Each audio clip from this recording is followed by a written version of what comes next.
Hello, I am your host, Kathy Chester, and welcome to the Move It or Lose It podcast, a podcast about all things that move the mind, body, and soul. The Move It or Lose It podcast is for information, awareness, and inspirational purposes only. I am not a doctor, and I don't even play one on TV, so please consult your doctor before making any medical decisions. The views expressed by advertisers, guests, or contributors are their opinions and not necessarily the views of the Move It or Lose It podcast. Hi, welcome to another edition of Move It or Lose It. Today, our guest is Victoria Garner. I should know this. And we're very excited to have her with us. She's going to talk to us today about some of the odd things about having diseases that are hard to diagnose and what it's like to go from a very young age and having to go over and over to doctors and not getting a diagnosis, which many of us can relate to. But today, thank you, Victoria, for being with us and sharing your story with us today. Thanks so much for having me on. Excited to chat. Absolutely. One of the things that I've been training you now for well over a year, and I'm so excited about the progress you've made physically and the stuff that you've been able to do and all of that. And really just hearing your story and us talking. But I've wanted you to do this forever. So I'm really excited that you did it finally. So Victoria, tell us about your first memory of what it was like when you felt like something not right with your body, your physical body just not feeling correct. I remember as a little kid just regularly saying to my parents, I don't feel well. And they'd be like, okay, what do you feel like? What's wrong? And I'd be like, I don't know. I just don't feel well. Right. I had lots of, time periods where I was being tested for mono regularly and it was coming back negative, and we just didn't really know what was going on. And then I seemed to outgrow it and we didn't really think much of it. And then I moved So to how Mexico. old were you? Like about at that age, how old were you? I remember a really bad period of not feeling well when I was about 12 or 13. Okay. But it was, probably from the time that I was 5 Okay. until I got really sick at 19. Okay. And so when did you guys move to Mexico? So that was just me on my own. I moved at Okay. 19. I was there for about 5 months. Okay. And yeah, 2 days before I was supposed to come home, I woke up one morning and I just did not feel well. I felt like I had the flu. I was living in a dorm room. I was working at a hotel, and so all the staff lived in a dorm. And I remember the guy who lived in the room next to me coming into my room and being like, "What is going on? Your bed is shaking against the wall." And it was because Wow. I was shaking so much because I was just so sick. Wow. Like just shaking, like cold shaking? Yes. Wow. Yeah. Yeah. And then my stomach turned purple and I got home to New York and my parents were like, something's wrong. Yeah. And yeah, for sure. And for about 2 days, I just was convinced I had the flu. And then I remember sitting with a friend and we were out to dinner. And why I decided I should go out to dinner when I was this sick, I can't tell you, but I My was stomach's 19. purple and I should go out to eat for sure. Have some Yep. drinks, go to eat. But I remember talking about sharing food and being like, no, I'm not contagious. Something is wrong. Yeah. I don't know why I thought that. I have no memory of, what the symptom that might have changed that was for me, but I knew that something was really wrong. Mm. So before, when you were younger and you kind of came out of it, were there tests that they did for you then? Mainly, I would say just mono and Epstein-Barr over and Okay. over and over. And you were negative for those? Yes. Okay. So then they test you and you're 19 at this point? 19. Okay. And I get diagnosed with a disease called Chikun Gunya, which at the time Yeah, was you're gonna a have to super share new. what that is because a lot of people still don't know what in the world. So say it slowly. It's called Chikun Gunya. Yes. It is not spelled like chicken the animal. It is Right. it's CHIKUNGUNYA. Good for It you to is spell that.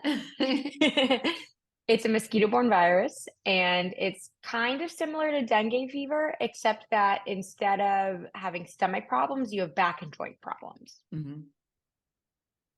At the time, the tests actually came back negative because it was so soon into chikungunya being a thing that people even knew about in the US that they didn't have the right tests for all the strains. But the Okay. doctors were pretty positive that this is what it was. I had a classic case of a purple stomach. So, Now, did you ever hear that before? Were you like, I'm sorry, what? oh, I was like, I wasn't around chickens. What are you talking about? I'm sure. Were your parents terrified? Were they like, what? Um, I think at the time, hearing that I had a mosquito-borne virus seemed like probably one of the better things that it could be, and we didn't know the longevity of what this could turn into at the Right. time. I was told, "You'll be better in maybe 2 weeks. It might take up to a year for all the joint pain to go away, but, Sure. then you'll be fine." Right. And then what happened after that? I started college, because I moved back to New York the summer before college. So I went to Hmm. college and I got sicker and sicker and sicker. Um, Wow. yeah, I was having really bad kind of brain fog and neurological issues at the time and didn't really understand what was going on. And everyone was telling me, you're a college student, so you just have suddenly a new schedule and a lot of stress and all these Right. things. And I was like, I'm literally blacking out periods of time and calling my parents to tell them that if they don't hear from me, I fainted and they should probably, call 911 and things like that. I Right. don't think this is normal. And Right. then, yeah, I had this What was the amazing biggest professor. issue you were dealing with at the time? What was the most pain that you were in? Like, what was the most Uh, painful part? More so than pain, I would say it was brain fog and fatigue at the time. Yeah. That well, dealing with brain fog myself with all my stuff, I know that can be so frustrating. And I know, back in the beginning, people would say, like, oh, you just got a lot going on. You're fine. I'm like, no, this is different. This isn't like my grandma going into the store saying, I don't remember what I needed. This is really different, but no one taking it, quite serious. So I'm sure you Yeah. felt like that, trying to just be like, never mind. No one's understanding what I'm saying. Yeah, definitely. And I mean, I remember sitting in a math class one day and I started asking a question, and halfway through the question, I just stopped talking because I couldn't remember what I was asking at all. And everyone just looked at me like, "Are you okay?" And I was like, "I have no idea what's going on right now." I mean, trying to write papers with really bad brain fog was I'm not sure. great. Yeah. No, no, that would not be. Wow. No. So when did you start feeling, so you're at college now, and how did you feel like you were going to get through classes? Did you stay? I did end up actually taking a semester off. I Okay. was taking a reduced course load throughout college as well. I did do an extra year in order to make up for all of that. But mainly it was just really, really supportive professors who Yeah. understood what was going on. I had one professor who truly was a lifesaver in every way. He is actually the reason that I discovered that I was, sick and this wasn't all in my head. Was I was late on a paper. And, because I was really struggling to write it. And I went to go find him at his office one day, and I was so scared to go talk to him. And I ran into him in the staircase on the way to his office. And as soon as I saw him, I just burst into tears. I didn't even get any words out. And he looked at me and he was like, "Something is wrong. I have known you at this point for a year and a half, and Mhm. you are not the person you were when I met you. And I think you're really sick." And Wow. yeah, it was because of him that I went to my parents and I was like, "We really need to be doing more to figure out what's going on. This is not just me recovering from a mosquito-borne virus anymore. Something is just wrong." Right. Right. So how did that, so from there, I mean, you had already gone through all of this. You'd already like known that you were sick. Um, how did it feel like when you were not getting answers? So when you were first trying to go through this, you had the answer. It was only going to last for a few weeks, few months maybe, and then it was going on and on. So how frustrating was that for you? And were you able to see the doctor that had said that to you in the meantime while this was going on? It was frankly destabilizing more so than frustrating. My mental health went so far downhill. I had no idea what was going on. Can you ask that question again? Sorry, Steve. No, because I'm sure you're in the middle of trying to figure out what this is. Cognitively, nothing's happening. But in at the doctors and from the medical world, they're telling you, oh, it's this, and it's going to go away in a few weeks or a few months. But it's not, it's getting worse. And cognitively, you're not able to do anything. You're hardly able to write a paper. And so I cannot even imagine socially what it was like. And were you even able to see that doctor again? So I guess it's a two-part. Socially, what was it like? And were you able to see that doctor and say, help, this has been going on, it's still happening, and it's worse? I saw so very many doctors, all of whom had completely different answers for me because, they were looking at one piece of the puzzle and finding the answer that made sense to them. I did go back to the original doctor that I'd seen, and he, didn't have that many answers at that point, which is understandable. He was an infectious disease doctor, and at that Okay. point, seemed like it wasn't probably an infectious disease anymore. From a life perspective, it was just absolutely destabilizing in every Right. way. I didn't have answers for myself, but therefore I also didn't have answers for other people. So Right. I couldn't go to my friends and say, this is why I've disappeared and this is why I'm not a good friend anymore. And so I had a lot Right. of friends who were frankly angry at me. Yeah. And I also was really angry at a lot of them because I felt like, I'm going through this thing that is absolutely horrible. It has taken over my entire life. I'm a college student and yet I'm barely making it to class, and when I'm not in class, I'm in bed, and that is it. There were days that I spent all day in bed because I literally couldn't get up to walk to the bathroom. Right. And I would just sit in bed being like, I need to pee, I need to pee, Right. I need to Right. pee. Let me gain energy. Yeah. And there was Um, no one there. yeah. And So that had to be I so hard for you because you couldn't explain it.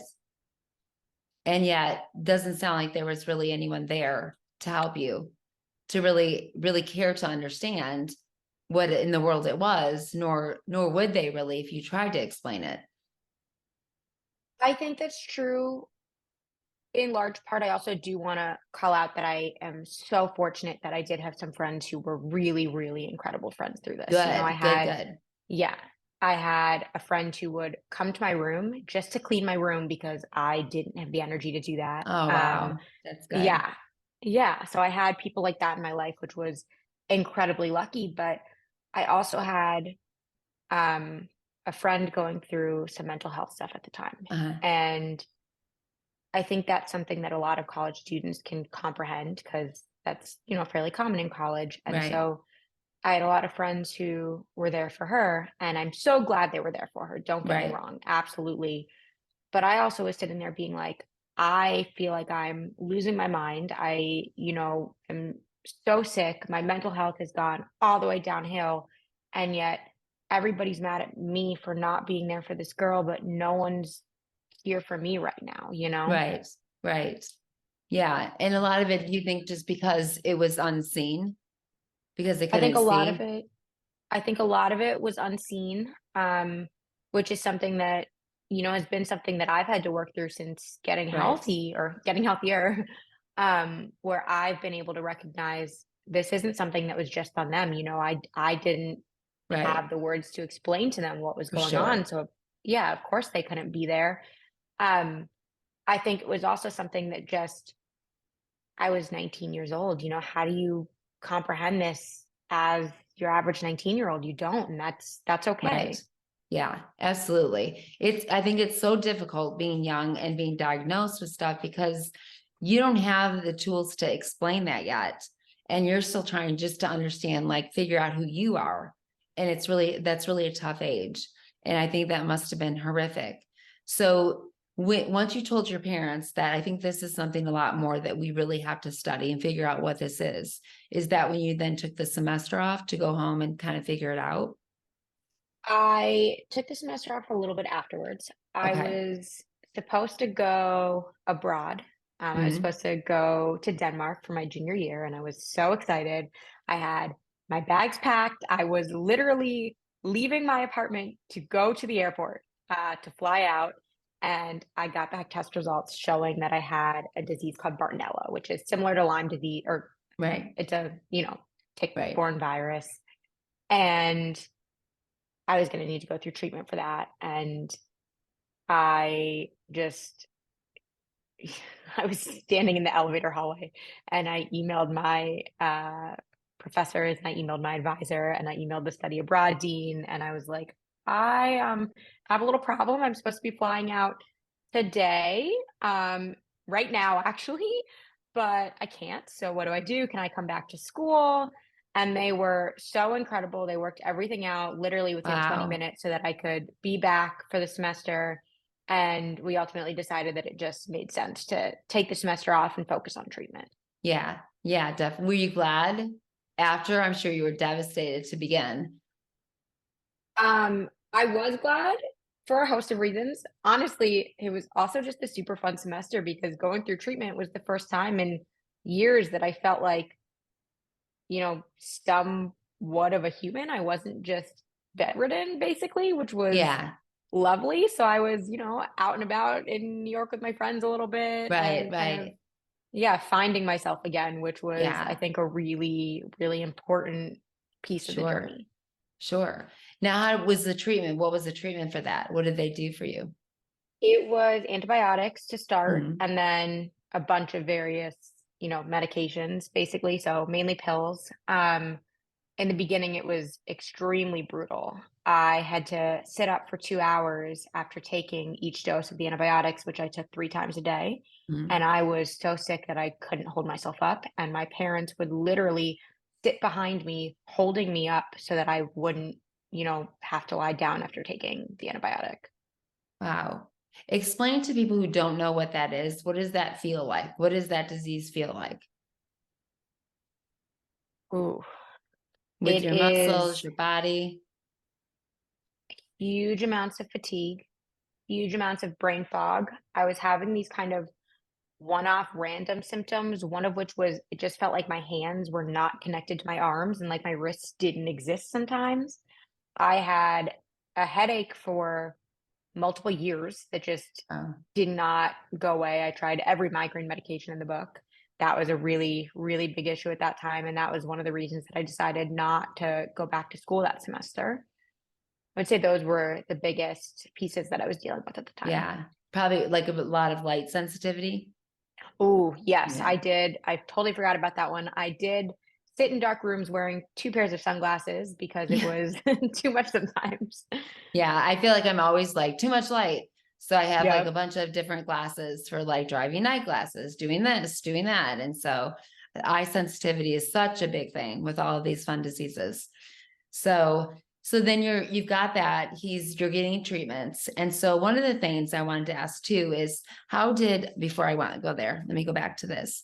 Um, how did it affect um we talked about socially. How did it affect once you went home? You were able to see some of your friends and stuff. Did you feel more? You talked about that was kind of a fun part. Did you feel more like yourself and like you were not as alone? Did that continue? Even when you went back to school, were you able to feel more like, okay, this is who I am. I don't feel like I'm so lost. And so, or were you feeling sick and like you were still in bed when you went back to school? Well, so a really fun piece of the puzzle is that I then got back to school and got diagnosed with mold poisoning because after Gosh. doing the Bartonella, yep, after doing the Bartonella treatment, not everything, not all my symptoms had gone away, and we were like, okay, things are still going on. Basically, what it seems like is my entire body was just so, depleted and susceptible to things that it was just kind of Right. picking up everything left and right. I did definitely have, more of a social life when I got back. But I think it was also this weird time in my life where I had just, been home with the people who'd been my support system my entire life and been kind of trying to find myself a little bit. And suddenly I was back in this place that I associated with being so sick Yeah, and trying to reconcile those two identities was difficult. And also just the fear at that point of I went through this treatment and I'm not better. What's going on? Why am I still sick? Was really, really scary. sure. Absolutely. So how was that? Tell me what that was like with your family dynamic. How did you deal with that with your, because it's just you and your mom and dad, right?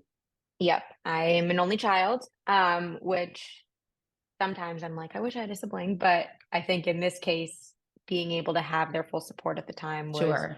really, really helpful. It was good and bad.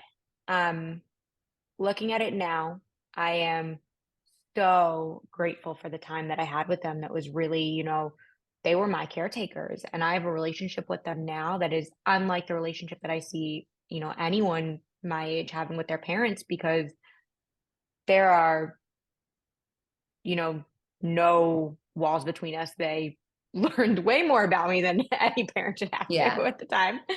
Um, there were also periods of a lot of anger that I had towards Mm, them because, as I mentioned, when I was first sick, it was while I was at college. And so they didn't see what was going on. And I would call them and be like, I don't feel well. I don't feel well. And they would kind of be like, okay, well, take a nap, take some Tylenol. I don't know.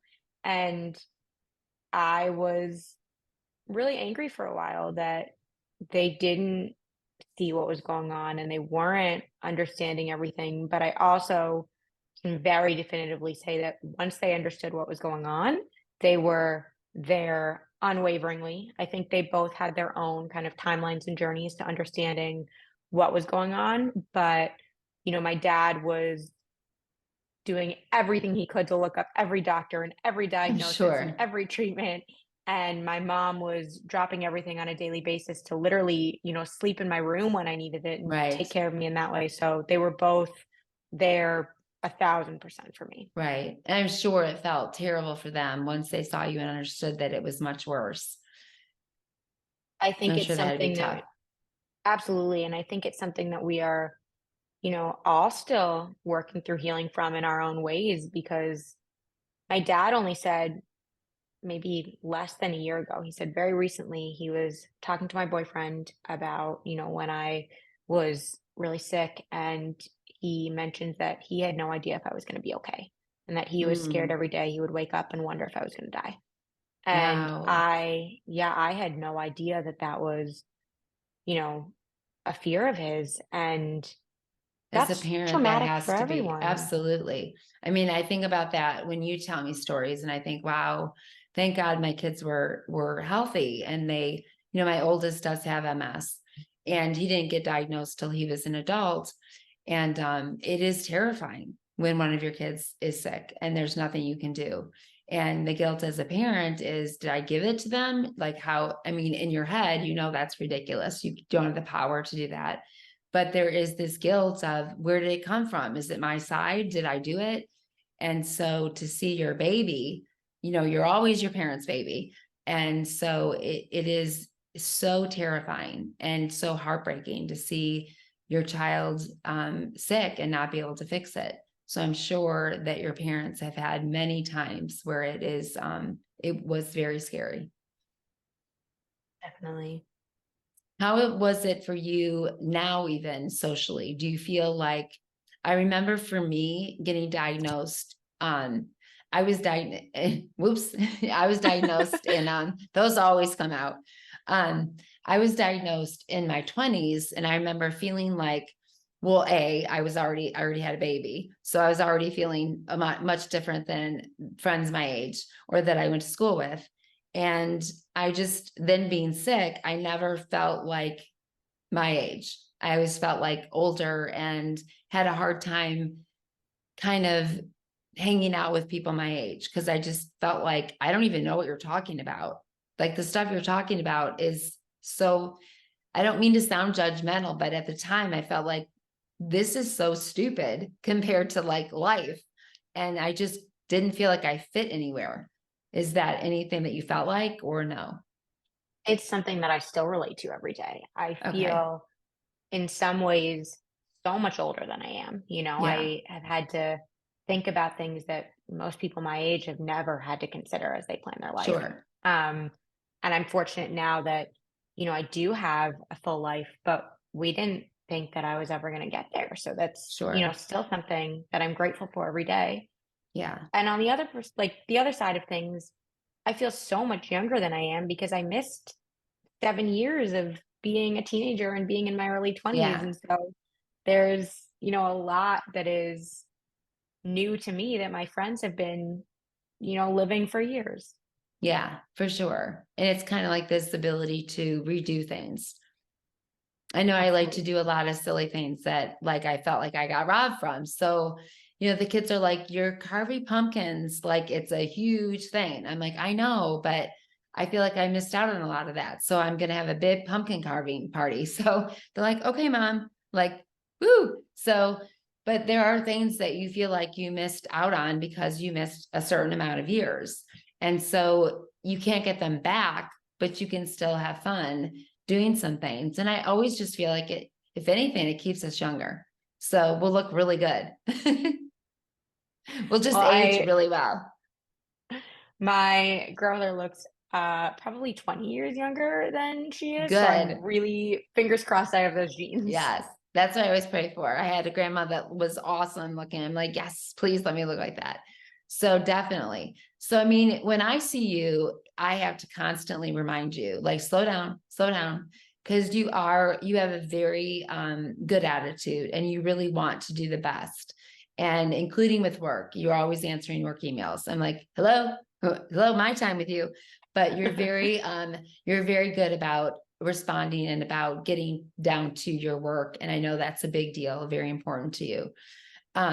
Did you ever think that you'd be where you are with your job and your work now? Like back when you were sick and you were feeling like, I don't know what this is. Am I going to live, die? Did you ever think you'd be where you are now? Not even a little bit for so many reasons. One, just because I didn't, know if I was going to be okay.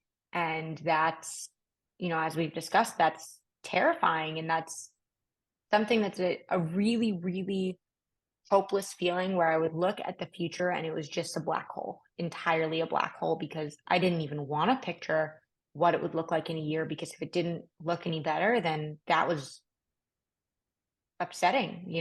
Right. Um, I also have a very different life than I expected to have. I never saw myself moving to Detroit and becoming a consultant. I'm in, a very specific niche of consulting. I'm a service designer. And if you'd asked me what that was a couple years ago, I would have, more than a couple years ago now, I guess. If you'd asked me what that was when I was in college, I would have said, I Yeah. have no idea. So I Well, think tell one of the people what really that is who don't know what that is. I look at the intersection between people, processes, and often technology.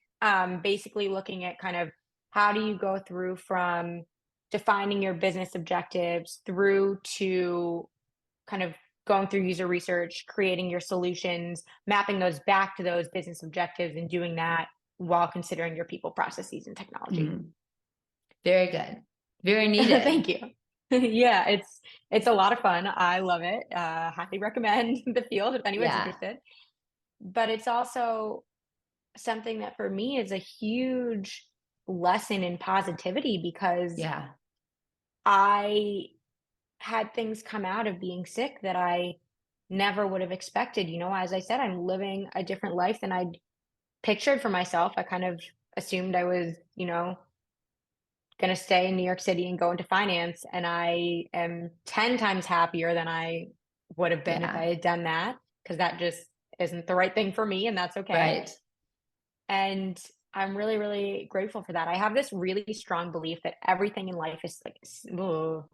I have this really strong belief that everything in life is cyclical. So anything that's positive can have something negative come out of it, and Yeah. anything that's negative can have something positive come out of it. Because, when something's really, really positive, you can get complacent and things can still Yes. happen. And when things are negative, you go looking for how can I get out of this and how can I make Yeah. this better?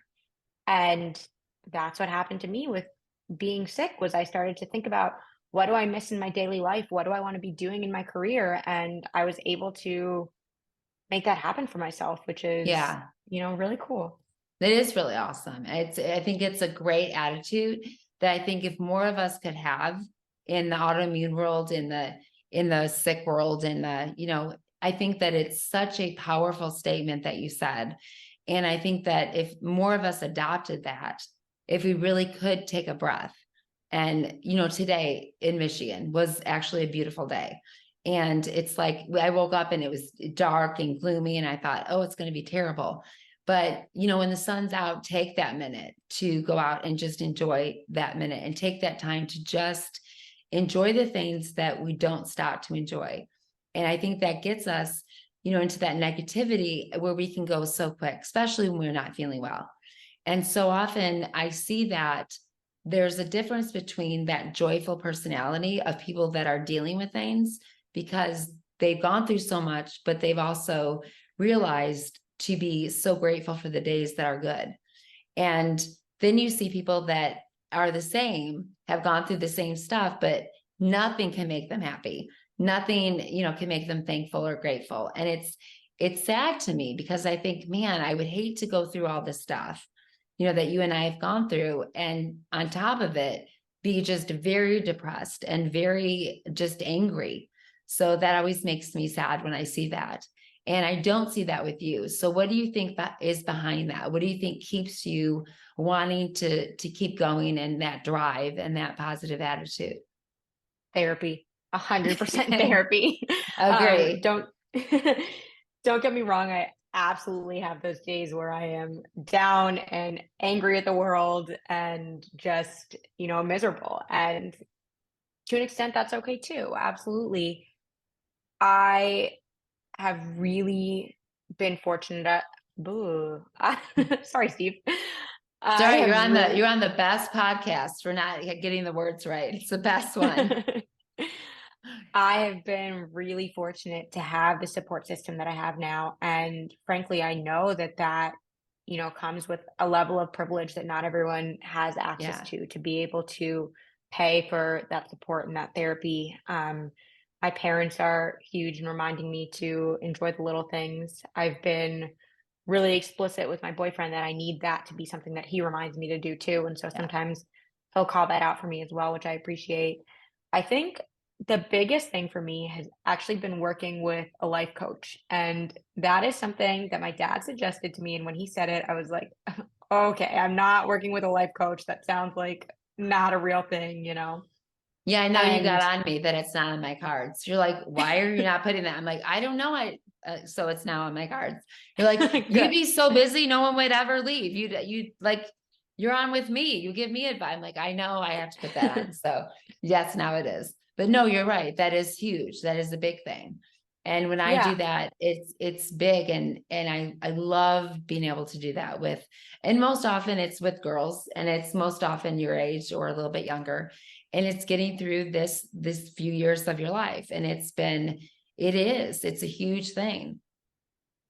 definitely. I think one of the things that's really cool to me is kind of understanding the differentiation between life coaching and therapy, and that therapy is often kind of looking back at that trauma and working through it. Right. And that is absolutely so important and has been hugely beneficial for me.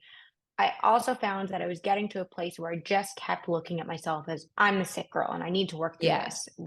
And I wasn't forward thinking. And working with a life coach who's been able to say, let's talk about steps for getting out of this, Right. has been huge. Yeah. And yeah, I also, now that I recognize that that was something that I needed more of, and, that's personal to me, and everybody's going to have different things that work for Right. them. I've also been able to speak to my therapist a little bit more about saying, I want to be a little more forward thinking at times too. Yeah. Which is great. It's so important. And I think, but a lot of the girls have a therapist and me. I think that it's really important because there's things that you need to talk to your therapist about and agree, like that forward thinking and homework. Okay, so now let's go to here. So what if we move forward and this time we're going to try it this way? And I think that's so important and so good for our self-growth as human beings, but also to know that we knocked that one down and now we're able to go to the next thing. And it's so empowering for us, I think is a big one that I see. So I'm glad that you're doing that. And I can see that that helps a lot. And so now that you see yourself now, where do you see yourself going in the next couple of years? Like, let's look at 5 years. Where do you see yourself in 5 years? I think that that's something that I still have a really hard time answering because I'm scared to think that far in the future. And I Yeah. think I'm at a point where I am much better able to think, what do I want right now? What do I want in a year? And I think that I almost intentionally have not considered what do I want in 5 years? What do I want in 10 years? Because I know how quickly life can change, in the Hmm. blink of an eye. For me, I got a mosquito bite and woke up one morning and my whole life was different. And I want to enjoy the present and I want to be thinking about the fact that, there are things in my life that are making me happy right now and thinking about, what's the next thing, but not necessarily what is coming in 5 years. Having said that, I probably should start thinking about that. So come back to me on that one in a couple days. Yeah, I think I had like really great advice from my counselor years ago who said, you can plan for it and get excited, but hold on to it loosely. Make a plan and don't hold it so tightly that it's like, it's got to be this or else I failed. And because I think you and I had that same personality where it's like very goal oriented. And if I didn't hit it, then fail. So I think that was really good advice for me to like have that plan where I would like to be, but then like it can change some and it probably will change a little and it's okay. But, but exactly, I think there are times where it's like, what is the next best step to take? What is that step forward that I need to take that's best for me, that's best for my health, and that's best for what I can see for my future, my work, my education. What does that look like? And I think that you do really well with that. And I think that's good thinking forward, like even like 2 years and then 3 years. And then again, just not holding it so tight that it can't change and stuff like that. Because I see you've got so many gifts and talents that there are so many things that you can do. And so I think that's really especially going through a life of being misdiagnosed and not knowing and constantly knowing that you don't feel well, but having no idea what it was. It's this, it's that, it could be this, and we're not sure, but it looks like maybe you have this. And so I think that is the most frustrating because I've talked to so many patients since I've had the podcast that have gone through years of not knowing what they have had, and others who get diagnosed immediately. And I think the most frustrating ones are the ones that just don't know. And I think that is your ability to go through, every day and to have a smile on your face is a big deal, to have gone through what you have. So I think that those are big things. And I think that's inspiring for so many girls your age and younger who are doing the exact same thing you've had to go through. So I wanted to ask you, one of my big things that I like to ask is, what would you say if you could leave a message to people, which I loved what you wrote down, what would you say your message would be? If you could look back at your younger self or even now, what would that message be to people that you would say? I would leave two different messages. One for people who are, going through what I went through and are undiagnosed, and one for their support systems and people who are just learning more about the situation. For people who are undiagnosed right now, I think the biggest thing that I would say is you know your body best. And there are going to be so many doctors and so many people who are telling you, this isn't something real. There are so many social media accounts that quote people who've gone to doctors' offices and who, have heard that from their doctors. So those are very validating to follow. I will say that. Yes. But it's also by knowing your body best, you have to advocate for yourself. And that is exhausting. And it is okay to be exhausted and feel like your life is less stable than you might want it, and to be angry at times, and to let yourself feel those emotions, because that is the only way you're going to get through it. Yeah. So definitely feel those feelings and then use those to motivate yourself. Yeah, I like that. Very good. Thank you. And the thing that I would say to people who are not undiagnosed, but just, maybe know somebody who's going through this, is have patience, have empathy, and have grace. You are never, ever, ever going to understand what they are going through on, a minute by minute basis, let Mhm. alone on a yearly basis. And I know that's a harsh thing to say. And so I don't really love saying it, but frankly, it's the truth. You are never Yeah. going to see how time consuming, how expensive, how terrifying, how exhausting, how destabilizing, how isolating it is to be going through something like this, and try to support them through that, and Yeah. understands that maybe they're not going to be the type of friend that they want to be to you, but they are going to be there in every way that they know how to be there, and just have grace through that. Yes. Victoria, I think that could not have been said better. I think that's so important. And we need that so much in our world and in friendships. And my advice always is if someone isn't that to you, then you need to say goodbye, because our lives, we have to expound so much energy that we have to be able to do life and be the people that we need to be, whether we're moms, dads. And so people that are around us, it has to be a positive energy. And if it's not, and going both ways, right? They're going to have bad days, whether people are sick or not, and we're there for them. But if that's if that relationship is so negative and so not giving us any of the support that we need, then it's tough, but we can't be in those. And it has been a difficult road. I'm sure you've had to say goodbye to people as I've had to. And it's always heartbreaking for me. I do not like having to do that. But sometimes those people that are unable to sympathize or empathize with you, sometimes it is time to just say goodbye.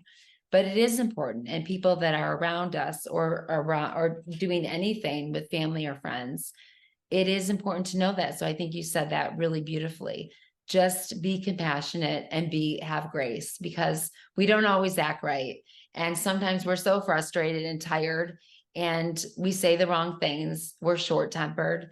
And millions of mornings I have to wake up with apologies to my husband, my kids, and clients and friends, and say, I don't know what was wrong with me. I'm sorry. So it's just, be patient with us. Our brains don't work so well sometimes. So I love that. That was beautiful, Victoria. And I'm so thankful that you came on and to explain just what it's like to have just different diseases and be tested for things that people may not understand what those are.